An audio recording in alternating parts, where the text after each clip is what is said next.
இன்றைக்கி நம்ம வந்து அறுபடை வீடு அப்படிங்கிற வீட்டில் உள்ள 5வது கோவிலுக்கு தான் வந்திருக்கோம். இது வந்து திருத்தணி முருகன் கோவில்.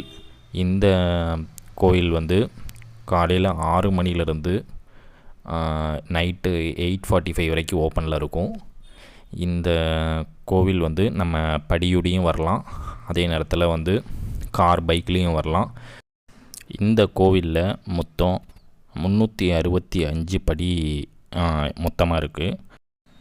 நம்ம பப்ளிக் டிரான்ஸ்போர்ட்டில் வந்தோம் அப்படின்னா நம்ம வந்து படியோடி வர மாதிரி இருக்கும். இல்லைனா நம்ம கார் பைக்கில் வந்தோம் அப்படின்னா மலைக்கு மேலே வரைக்கும் நம்மளால் கார் பைக்கில் வர முடியும். இந்த கோவிலில் இருக்கிற யானை சிலை எல்லாமே வந்து கிழக்க பார்த்து இருக்கும். இது போக இங்கே வந்து வேண்டுதல்கள் நிறைவேறிடுச்சு அப்படின்னா படியில் வந்து இந்த மாதிரி சூடன் ஏற்றி வழிபடுவாங்க.